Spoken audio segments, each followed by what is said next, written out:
Abra sua Bíblia no livro de 2 Coríntios, capítulo 6, versículo 16.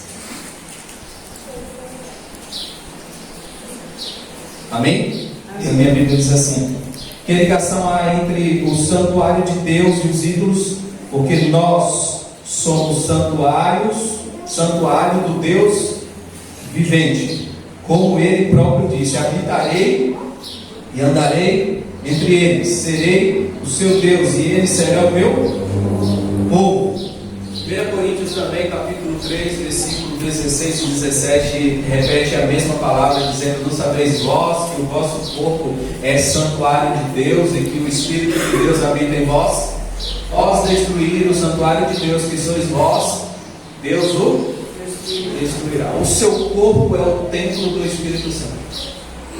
Jesus, um pouco antes de subir ao céu, ele diz assim: não vos deixarei órfãos, rogarei ao Pai e ele vos dará outro consolador, outro igual a mim, que o mundo não vê, mas vocês veem, porque eu estou com vocês, mas estarei em vós. Isso foi a palavra de Jesus. Ele fala assim: eu estou com vocês, mas eu vou estar em vocês. A Bíblia está dizendo que o seu corpo é templo do Espírito Santo. Ele é a casa de Deus. Deus, ele diz assim: eu quero habitar no meio do povo. Quando ele fez o santuário ficava no meio das tendas ali do povo de Israel, e Deus habitava no meio dele. Mas Deus, ele diz: eu quero estar um pouco mais próximo. Ele se fez carne e habitou com o homem, ou entre nós. Mas ele diz: eu quero estar um pouco mais próximo ainda. Eu quero habitar em você. Então o seu corpo é o templo do Espírito Santo, tenha isso em mente. Agora você avança um pouco na sua Bíblia, aliás, volte um pouco na sua Bíblia, livro de Mateus, capítulo 12, 43 em diante. Diz assim: quando o espírito imundo sai do homem, anda por lugares áridos, procurando repousar, porém não encontra. Procurando repouso, porém não encontra. Por isso, diz: voltarei para a minha casa, de onde saí. E tendo voltado, a encontra vazia, varrida e ornamentada. Então vai e leva consigo outros 7 espíritos, piores do que ele. E entrando, habitam ali. E o último estado daquele homem torna-se pior que o primeiro. Assim também acontecerá a esta geração perversa. Obrigado, Renan, pela água.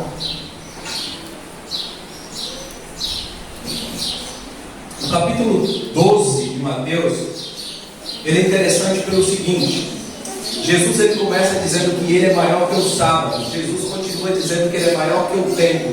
Jesus continua dizendo que ele é maior que Salomão.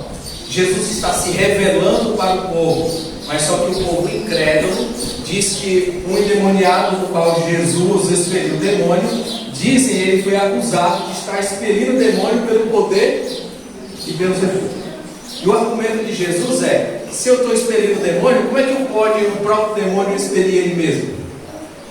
Ou se uma casa é dividida, né, a casa não pode ser dividida. E Jesus ele continua dizendo no versículo 30, olha só, versículo 30, só para você entender, do 43 em diante.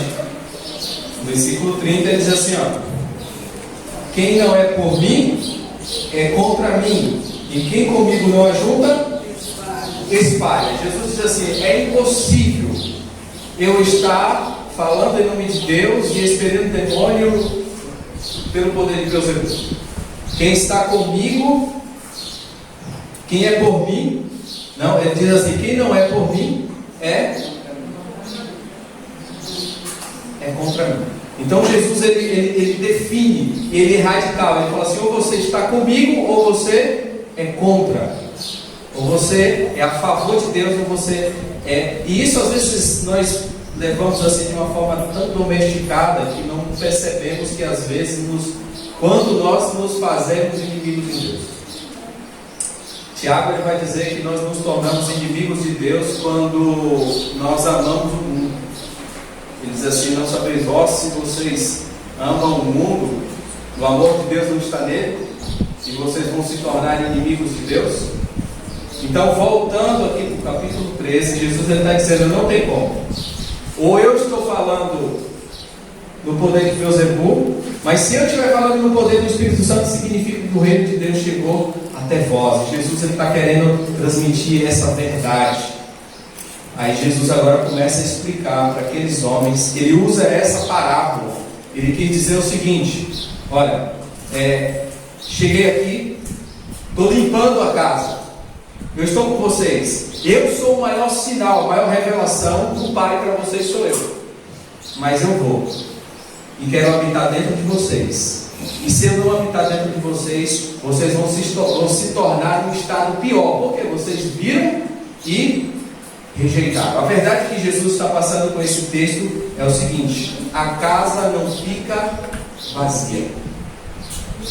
Quando você aceita Jesus e Ele toma posse da sua vida, Ele começa a habitar no seu ser, Ele começa a habitar no seu corpo, Ele começa a falar através de você. O Espírito Santo, ele trabalha de duas formas. Ele trabalha de uma forma externa, te convencendo do pecado, da justiça e do juízo. Por que ele está te convencendo do pecado? Porque ele está querendo limpar a casa.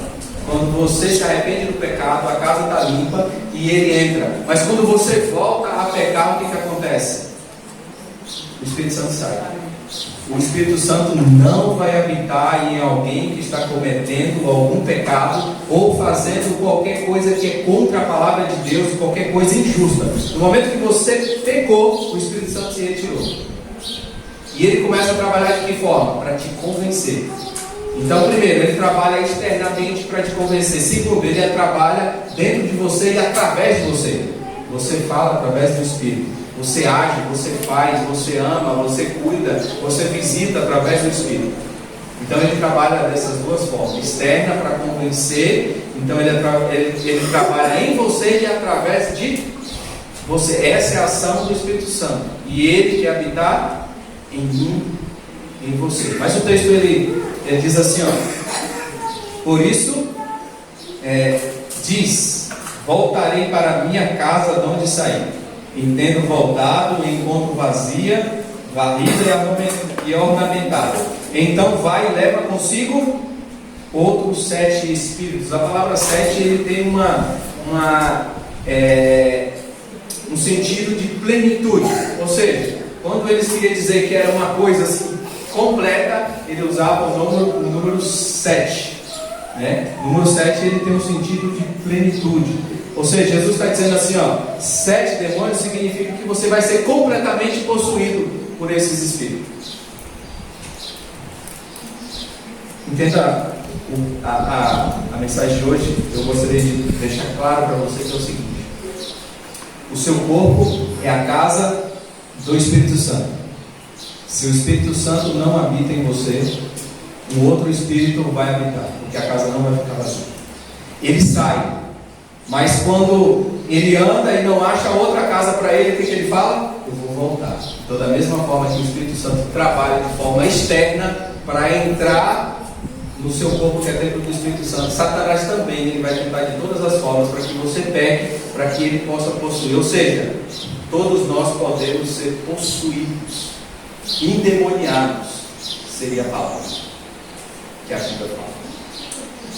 Você vê isso na Bíblia. Avança um pouco a sua Bíblia no capítulo 16. Capítulo 16, versículo de número 13. Contexto: Jesus chega na cidade de Cesareia de Filipe, uma cidade pagã, aonde Jesus começa a perguntar: quem eles falam que eu sou aí? Quem eles dizem que eu sou? E eu falo, uma coisa que nós precisamos entender: que a pessoa sem o Espírito Santo, ele não tem revelação nenhuma de quem é Deus. Por quê?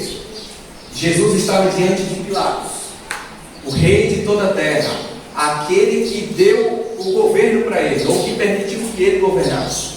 Ele olha para Jesus e ele vê Jesus como um fariseu qualquer. Jesus fala assim: se você só está nesse governo, por que eu permiti que você estivesse aí? Satanás ele não reconhece Jesus como Deus. Jesus esteve ali diante de Herodes, e Herodes olha para Jesus como um curandeiro, simples curandeiro. Faz um milagre aí para mim. Eu tenho visto falar muitas coisas. Você pode fazer um milagre? Jesus se cala. Paulo vai dizer no capítulo 2 de 1 Coríntios que os poderosos da época não conheceram a verdade, não conheceram Jesus. E ele pregava Jesus porque ele estava pregando no poder do Espírito Santo. Ou seja, toda a revelação de Deus ela vem através do Espírito Santo. Ou você está com o Espírito Santo, você revela quem é Deus de fato, ou você vai mostrar um Jesus como um profeta, como um médico, como alguém que pode curar, não como o rei de toda a terra. Nesse momento agora, eles têm uma ideia de quem é Jesus. Eles dizem assim, uns dizem ser João Batista, outros dizem Moisés, e outros dizem que é Elias. Aí Jesus olha os seus discípulos e ele diz: e vocês? Quem sou eu para vocês? Quem vocês dizem que eu sou? Pensa 12 discípulos diante dessa pergunta de Jesus. Aí às vezes Pedro fala, mas 11 deles se calaram. Nós poderíamos ter mais respostas, mas eles não afirmaram de fato quem era Jesus. E olha só o que Pedro responde, versículo 14. E eles responderam, aliás, versículo 16. Respondendo Simão Pedro, disse: tu és o Cristo, o Filho do Deus vivo. Pedro agora olha para Jesus e fala assim: tu és o Cristo, o Filho do Deus vivo. Jesus continua dizendo agora no versículo 17: então Jesus lhe afirmou: bem-aventurado és, Simão Bajonas, porque não foi carne e sangue que te revelaram, mas o meu Pai que está nos céus. Olha, Pedro, você, toda vez que eu falo, você levanta a sua mãozinha e você sempre fala, você nunca acerta. Dessa vez você acertou, mas não foi você, não foi nem carne nem sangue que te revelou. Foi quem? O Espírito Santo. Só o Espírito Santo pode revelar de fato quem é Jesus. Agora, momentos depois, a afirmação que Jesus precisava é porque ele ia falar de coisas sérias. Jesus ia falar que ele ia morrer, que ele ia ressuscitar, e eles precisavam ter certeza se eles estavam acreditando quem ele era de fato. E Pedro fala: tu és o Cristo, o Filho de Deus vivo. Jesus confirma: é isso mesmo, Pedro, não foi nem carne nem sangue, mas foi o Espírito Santo. Momentos depois, olha só agora o versículo 21. Desde esse tempo começou Jesus Cristo a mostrar a seus discípulos que ele era necessário seguir para Jerusalém, sofrer muitas coisas dos anciões, dos principais sacerdotes e dos escribas, ser morto e ressuscitado no terceiro dia. E Pedro, chamando à parte, começou a reprová-lo, dizendo: tem compaixão de ti, Senhor, e isso de modo algum te acontecerá. Mas Jesus, voltando-se, disse a Pedro: arreda, Satanás, tu és para mim pedra de tropeço, porque não cogitas das coisas de Deus, e sim das dos homens. Quem falou aqui agora? Pedro fala. Quem falou através dele? O Espírito Santo, primeiro. Segundo, quem fala através dele? O que aconteceu que Satanás conseguiu possuir Pedro nesse tempo? Quando Pedro começa a pensar e falar de forma egoísta, pensando nele. Tu és o Cristo, mas se o Senhor for morrer e ressuscitar, eu vou ficar sem o Cristo. Quem vai multiplicar os pães? Quem vai acalmar a tempestade? A forma egoísta, toda vez que você toma decisões egoístas, egocêntricas, pensando unicamente em você, isso é pecado. Isso é uma oportunidade. Você pecou, o Espírito Santo sai, a casa fica vazia. O que acontece? Nessa mesma hora, Satanás possui a pessoa e a pessoa fica endemoniada. E agora Jesus, o que ele faz? Ele expulsa o demônio. A repreensão dele não é com Pedro, é com a reda de Satanás. Eu vou ler um pouco aqui do que fala o comentário bíblico adventista.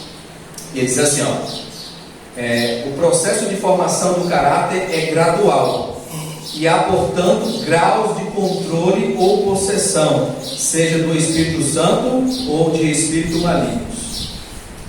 Todos os que não se entregam sem reservas à habitação do Espírito de Deus estão, portanto, em maior ou menor grau sob o controle ou possessão de Satanás. Porque nós pensamos no demoniado pulando, rodando, gritando, xingando, é isso? Pedro fez isso? Pedro xingou, Pedro falou, Pedro só tomou uma decisão. Pegou isso. Querendo preservar a vida de Jesus, mas estava pensando nele. E isso levou a Satanás. Mas sabe o que é complicado para nós? É que muitas vezes falamos com pessoas que estão endemoniadas e não conseguimos perceber. Às vezes somos guiados por pessoas que estão endemoniadas, ou às vezes falamos coisas, aconselhando pessoas com palavras como criança de Pedro. E eu fiquei espantado com isso, e alguns dias para cá eu tenho medo até de falar. Eu tenho pensado muito no que eu vou falar, no que eu vou fazer, eu tenho com medo de me aproximar de pessoas, porque eu comecei a ver que em momentos eu sou possesso. E que em muitos outros momentos pessoas estão sendo possessas também. Só um jeito. O texto ele diz assim, todos que não se entregarem sem reservas à habitação do Espírito de Deus estão, portanto, em maior ou menor grau de controle possesso. Isso significa que ou você se entrega completamente e você é completamente usado por Deus. Jesus fala, se você não é por mim, você é contra mim. Se você não ajunta comigo, você espalha. Não existe esse negócio de eu estou na igreja, de vez em quando eu vou no culto, eu leio. Não, você tem que ser radicalmente entregue nas mãos de Jesus. Eu estou mentindo? Estou falando uma mentira aqui? Você está comigo? Está completamente nas mãos de Jesus. Mas a nossa dificuldade é que às vezes nós não entregamos por completo. O que acontece? Quais são esses graus de possessão demoníaca? Você entrega a sua vida no trabalho missionário, você entrega a sua vida na alimentação, aí no dízimo, na vida financeira você não é fiel. O que acontece? O Satanás ele aproveita e possui a sua vida nessa área. E ele vai o quê? Fazendo coisas, fazendo que você tome decisões, fazendo coisas. Vamos supor, você não é fiel no casamento, você abriu uma porta para Satanás aí. Nessa área ele vai trabalhar, ele vai tentar, ele vai fazer que a sua vida seja um inferno e vai fazer a vida de outras pessoas também um inferno. Ele vai te usar na área onde você deixar ele entrar. São graus de possessão. Conforme a pessoa é liberal demais, ele possui por completo. E você vai ver que quando nós olhamos para o mundo da época de Jesus, você acha que as pessoas que o crucificaram, que disse crucifica ele, estavam com o Espírito Santo? É bem claro que Jesus disse: ou vocês estão comigo ou vocês estão contra mim. Só que isso, quando acontece dentro da igreja, é complicado. Porque olha só o que acontece no livro de Lucas capítulo 22. Livro de Lucas, capítulo 22, o versículo de número 3.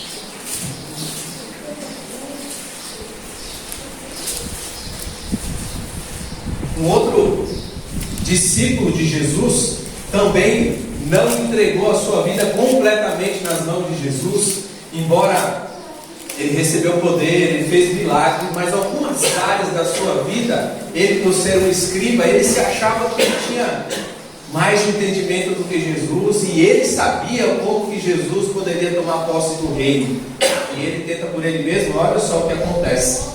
Ora, versículo 3. Ora, Satanás entrou em Judas, chamado Iscariotes, que era um dos 12. Este foi entendesse com os principais sacerdotes e os capitães sobre como lhe entregaria a Jesus. Então eles se alegraram e combinaram em lhe dar dinheiro. Judas concordou e buscava uma boa ocasião de lhe entregar sem tumulto.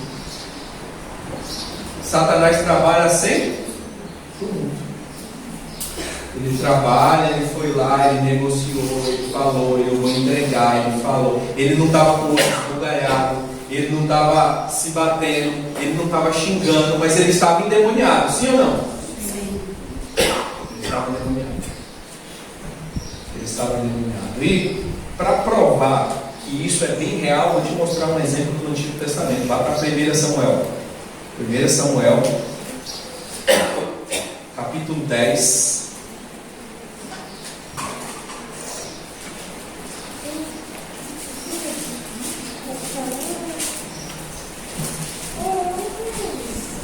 Samuel capítulo 10, do versículo 6.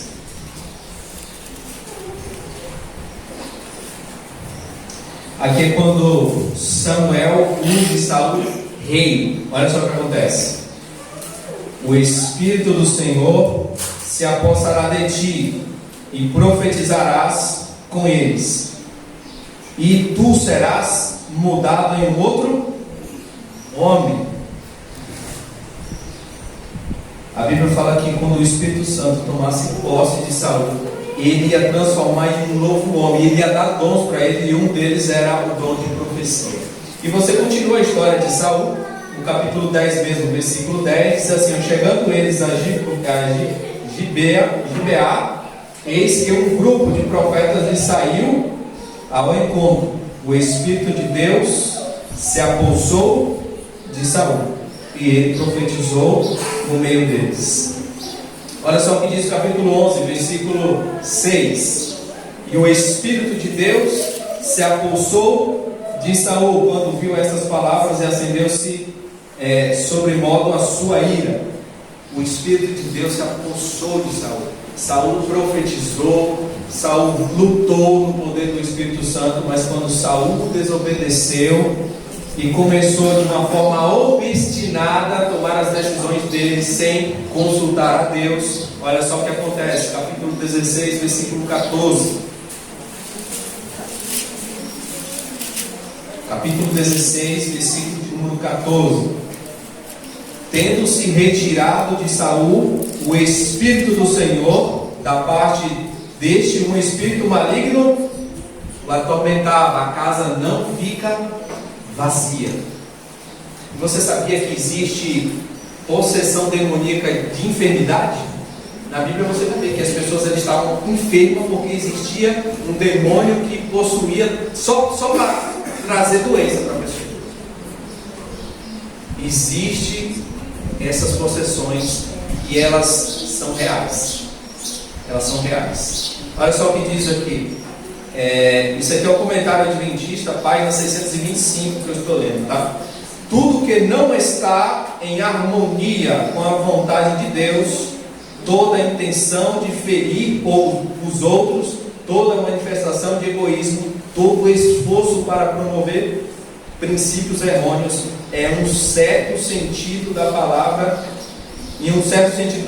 evidencia de um grau de controle demoníaco ou possessão. Toda concordância com o mal enfraquece o corpo, obscurece o intelecto e corrompe a alma.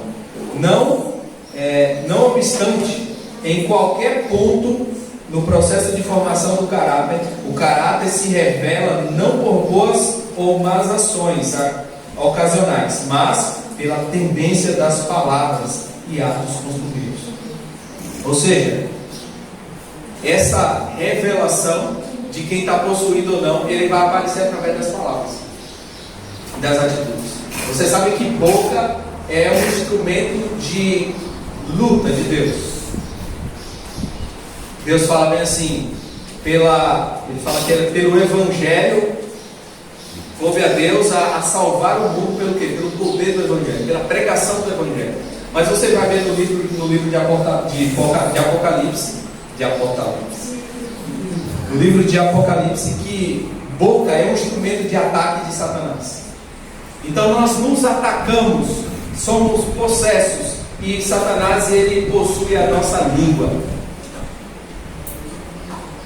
E outra coisa, esse comentário ele fala, ele leva-nos a entender que a possessão demoníaca, ela começa pelo sistema nervoso, porque as características de uma pessoa endemoniada, daquelas pessoas na época, viu, que pulava, rodava, são características de uma pessoa que teve dominado ali, dominou ela pelo sistema nervoso. Elas têm ataques epiléticos, elas viram lunáticos, elas ficam agressivas, elas batem nela mesmo, elas batem em outras pessoas, elas estão irritadas, bravas.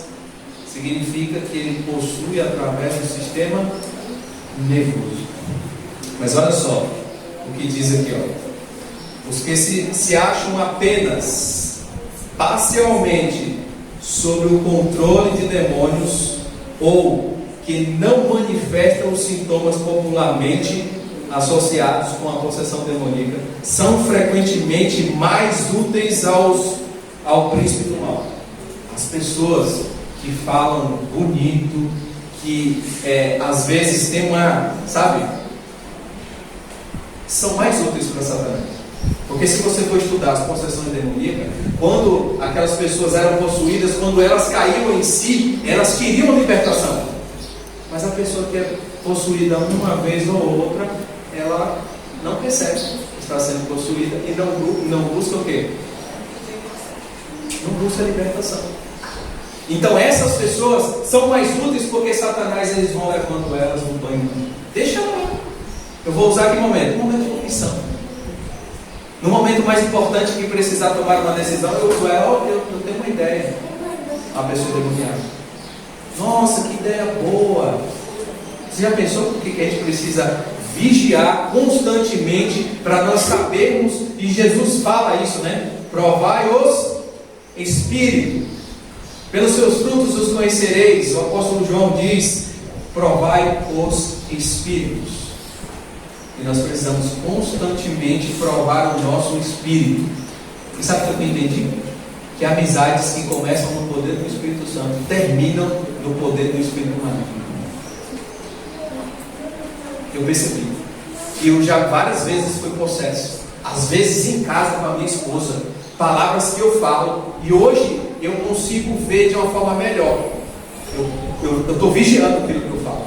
Todo momento que eu falo alguma coisa que eu penso e falo assim: não, isso aqui não cogitas das coisas de Deus. Arreda-te daqui, Satanás. Porque as portas que eu abro, eu preciso fechar. Eu preciso fechar. Há um texto do Espírito de Profecia, desejado por página 256. Ele vai dizer assim: um pecado secreto ou paixão dominadora o pode reter cativo, tão impotente como era o demoniado de Cafarnaum. Todavia seu estado não é desesperador. Ele está dizendo assim, um pecado escondido, uma paixão que é alimentada voluntariamente, secretamente, pode tornar você tão endemoniado, tão preso, né? Ele fala aqui, tão cativo, tão impotente como era o demônio, o endemoniado de Cafarnaum. Se você for estudar o endemoniado de Cafarnaum, é aquele caso que Jesus disse assim: tem demônios que só com jejum e oração. Que os discípulos tentam tirar ele e ele não sai. Jesus vai lá e espera o demônio. E o pai fala que já há muitos anos que ele se jogava na água, se jogava na terra. Eles falam assim: é pessoas que eles não estão fazendo, não estão pulando, não estão rodando. Aliás, você lembra de 1 Timóteo capítulo 3? Nos últimos dias sobrevirão tempos difíceis, porque os homens serão jactanciosos, arrogantes, blasfemadores, desobedientes aos pais, amantes dos seus prazeres, com aparência de foge, estão endemoniados. Sim ou não? Estão endemoniados. Só que com aparência de piedade. Eu fiquei assustado quando eu percebi que nós podemos viver no meio dos demônios e que eu posso estar possuído pelo demônio simplesmente pelas minhas ideias egoístas, pelo meu jeito de pensar, pelo meu jeito egocêntrico. Satanás pode me possuir e levar até a pregar, porque é de grande utilidade para ele essas pessoas. Porque se aparecer um processo aqui, vocês põem ele para fora agora, prende ele na salinha, vai orar, vai expelir esse demônio, mas se ele chegar aqui dessa forma, nós não vigiamos, nós não vemos. Às vezes a pessoa fala alguma coisa e só um jeito. Qual o jeito de você saber se ele está no Espírito de Deus ou não? Quando Jesus tem com Satanás no monte, Jesus não sabia que ele era Satanás. Ele se transforma em um anjo de luz, ele chega lá para ajudar. Ele fala assim: estou aqui para ajudar você. Depois de 40 dias, você está com fome. Mas eu percebo que você não está parecendo com o Filho de Deus. Sujo, magro. Se tu és o Cristo, transforma as tuas pedras, essas pedras em? Não. Jesus olhou assim. O que Jesus fez? Está escrito: nem só de pão viverá o homem. Ou seja, opa, eu vou ficar com a palavra, essa ideia sua não convém. Arreda-te, Satanás. Aí Satanás também usa a Bíblia, né? Ele pega ali a Bíblia, Salmo 91, versículo 11 e 12, leva Jesus no pináculo do templo, e ele olha e fala assim: a Bíblia, então tá bom, olha só como eu sou de Deus, usa a Bíblia, está escrito: aos seus anjos ordenará o teu respeito que te guarda. Então lança-te daí se tu és o Cristo mesmo. Jesus: não tentarás o Senhor teu Deus. Por isso você precisa ler a Bíblia, você precisa estudar, você precisa entender texto, contexto, porque você é crente, você não pode ficar que nem papagaio, que você ouve, você fala. Não dá para viver assim. Ah, porque não, o pastor falou, ou o pregador também falou isso. E quando temos diante de Satanás, às vezes aquilo é tão raso que ele traz mais argumento do que nós na Bíblia. Mais argumento fora do contexto. E nós somos enganados. Nós somos enganados. Querido, a mensagem de hoje, ela vem dizer para você que você precisa se entregar completamente, ser completamente possuído pelo Espírito de Deus. Se a casa fica vazia, ou no movimento no qual você está no copo d'água, quanto mais ele está cheio do Espírito, não tem espaço para o outro Espírito. Mas quanto mais você vai deixando algumas áreas da sua vida, ele vai possuindo e vai dominando a sua vida. E você se torna tão endemoniado e cativo como muitos endemoniados da vida. Só que para Satanás ele não precisa fazer um teatrão de todo mundo ficar pulando ele, então você mantendo você perdido, para ele tá bom. Possessão demoníaca é algo real, que acontece em todos os momentos. Às vezes a gente fala assim: quantas vezes nós necessitamos nas nossas conversas expelir um demônio e nós não expelimos.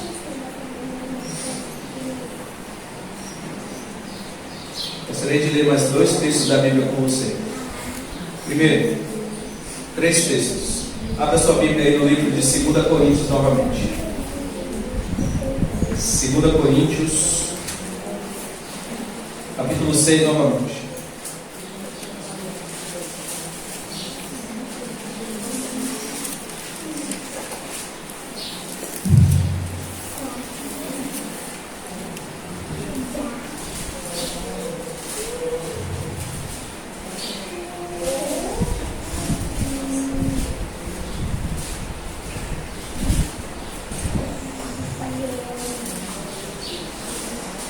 Jesus está trazendo uma mensagem aqui de forma radical. E a radicalidade dele é: vocês precisam estar completamente do meu lado. Se vocês vivem como incrédulos, e como incrédulos vocês não podem ser o templo da criação. Você vai ser o templo do outro Espírito. E ele começa aqui no versículo 14: não vos ponhais em julgo desigual com os incrédulos, porquanto que sociedade pode haver entre a justiça e a iniquidade? Ou que comunhão da luz com as trevas? Ou seja, que comunhão pode ter a luz com as trevas? Se você está se envolvendo em algo das trevas, significa que você está com a porta aberta e você vai ser possuído pelo outro espírito. E ele continua: que ligação há entre o santuário de Deus e os ídolos? Se você está vivendo de uma forma idólatra, ou idolatrando qualquer coisa, ou seja, marido, ou filho, ou mulher, ou qualquer coisa que você tem de objeto, você também não está completamente do lado de Cristo. E o espírito maligno vai possuir. Continuando no versículo 16: porque nós somos santuário do Deus vivente, como Ele próprio disse: habitarei e andarei entre eles, serei o seu Deus, e eles serão meu povo. Por isso retirai-vos do meio deles, separai-vos, diz o Senhor, não toques em coisas impuras, e eu vos receberei. Deus está falando assim, ó: se tiver coisa impura aí, eu não vou habitar. Deus, Ele é santo, Ele é justo, e Ele não vai habitar onde tiver um único pecado. Você vai espantar o Espírito Santo. É radical, sim. É radical, sabe por quê? Porque se ele disse, Jesus: se você não é comigo, você é contra mim, mas você vai estar contra mim achando que está me ajudando, como Judas, como Pedro, achando que estava do lado de Jesus, de tão enganado pelo Espírito maligno que ele estava. E o texto continua, versículo 18: serei vosso pai e vos serei para mim filhos e filhas, diz o Senhor Todo-Poderoso. A Bíblia chama Judas de quê? Filho de quem? Filho do diabo. A Bíblia fala do filho do diabo. E Jesus também diz com os fariseus, fala assim: vocês são filhos do diabo, o diabo que é vosso pai. Por quê?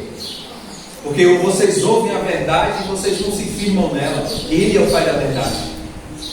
Ele foi homicida desde o princípio e nunca se firmou na verdade. Então todas as vezes que você conhece a verdade, sabe o que deve fazer e faz errado, Jesus está dizendo: não, é duro, foi duro para mim também. E está sendo duro para mim, porque quando eu vivo verdade, e às vezes a gente olha com 5 minutos de saúde aqui. O que você mudou na sua vida desde isso aí? O que você muda na sua vida quando você está aqui depois de uma pregação? Nada. Se você sai depois de ouvir a pregação e não muda nada, você é como alguém que está construindo a casa sobre areia. Vai vir os ventos, vai vir as tempestades, vai vir os demônios e vai destruir a sua vida.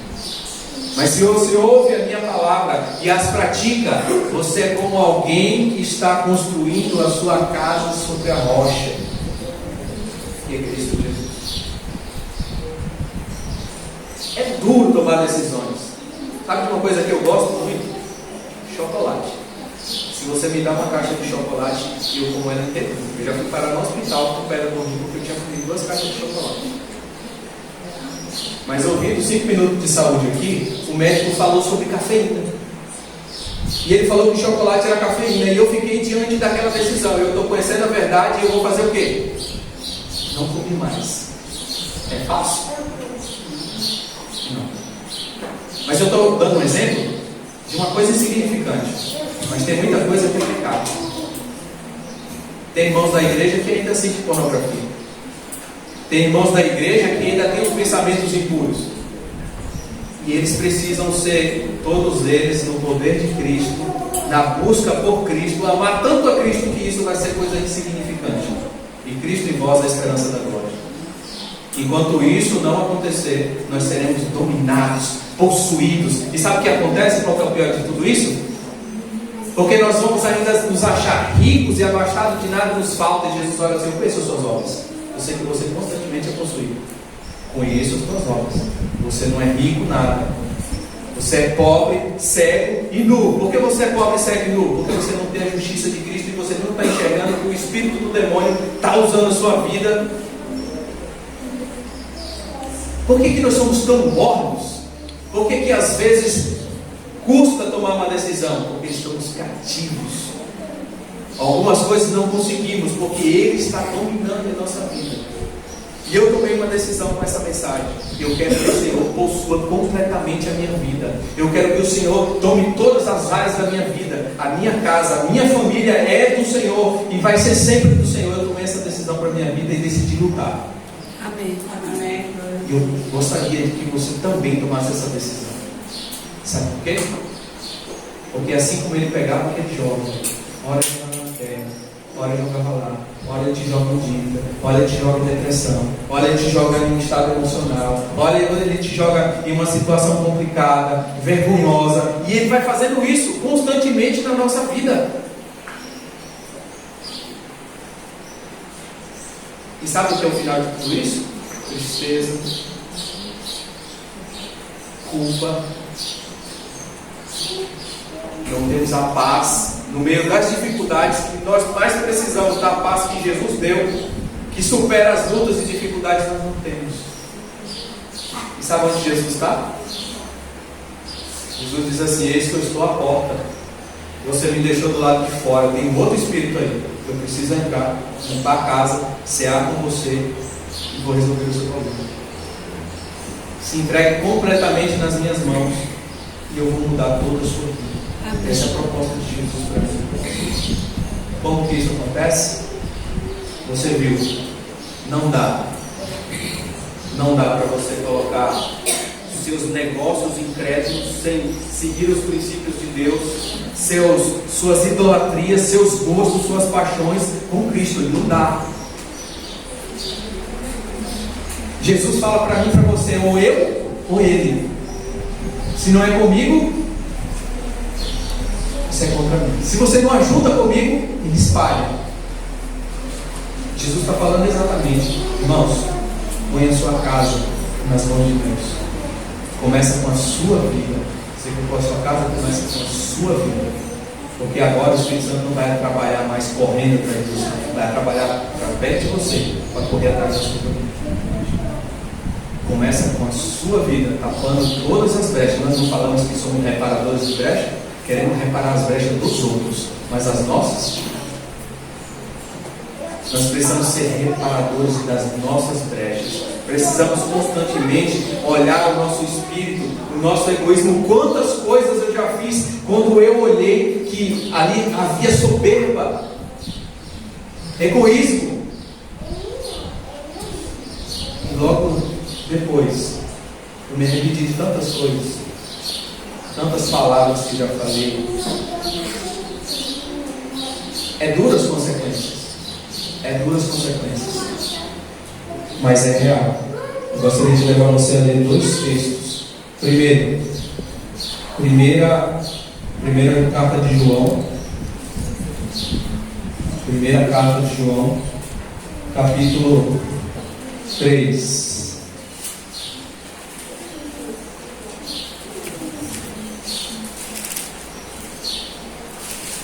Capítulo 3 e o versículo de número 24.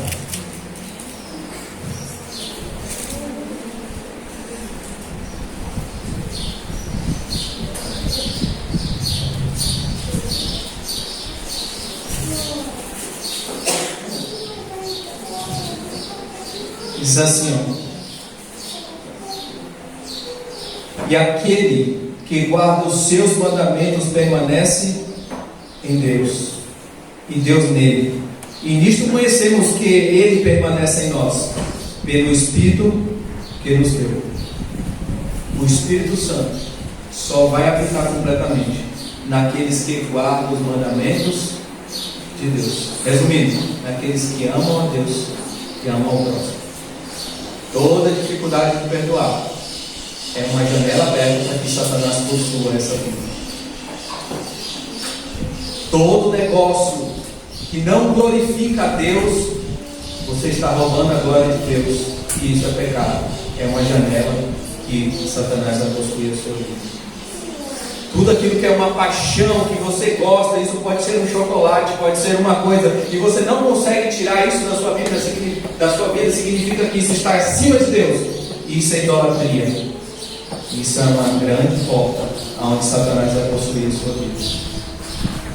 Tudo aquilo que você tem na sua casa, na sua vida, que não glorifica a Deus, vai glorificar o diabo, porque a casa não fica vazia.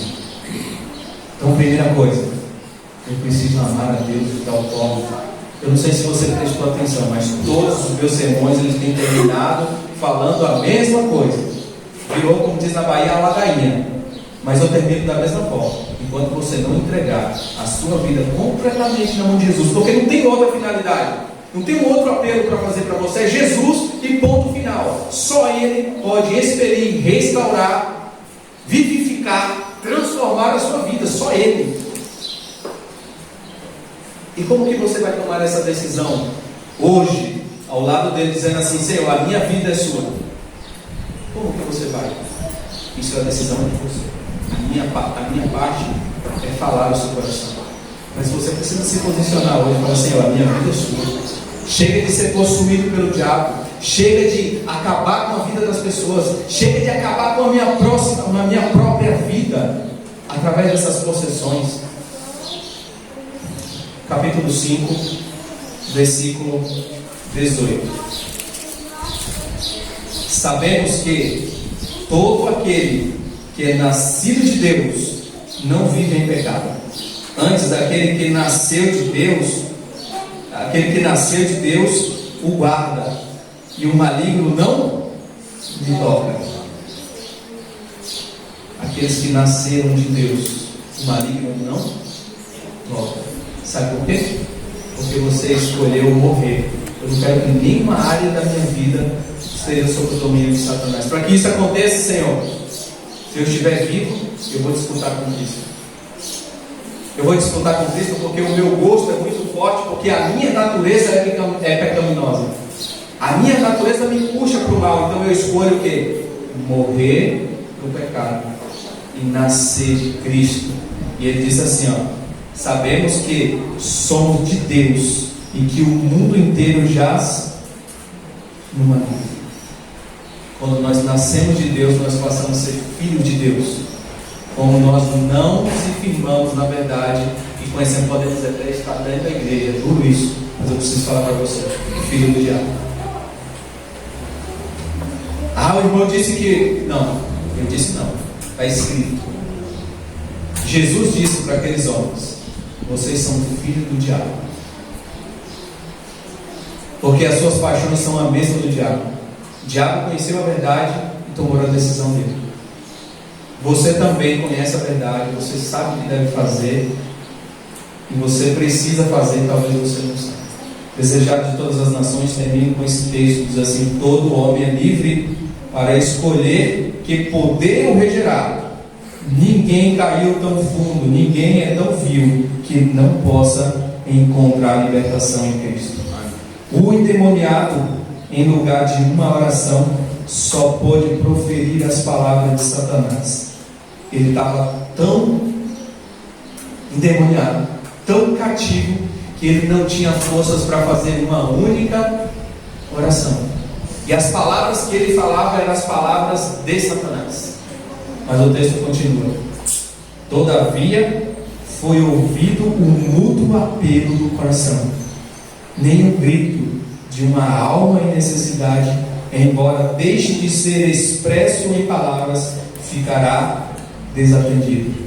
Busquei consentir em entrar com Deus do céu num concerto, não serão deixados entregues ao poder de Satanás, ou às fraquezas de sua própria natureza.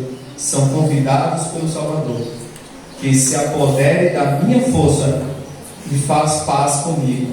Assim, e sim, faça paz comigo. Isaías 25, versículo 3. Jesus está dizendo assim: se apodere da minha força e faça paz comigo. Você precisa estar em paz comigo, e você se apodere da minha força, e nós vamos vencer na vida. Amém. Amém. Quantos hoje querem tomar a decisão de se posicionar ao lado de Jesus? Senhor, a minha vida é sua. Eu quero que você possua completamente todo o teu ser, mente, teu espírito. Amém. Louvado seja Deus. Que o Senhor te abençoe, que o Senhor te guarde, que o Senhor faça resplandecer o teu rosto sobre ti, e que o Senhor te dê a paz. Amém.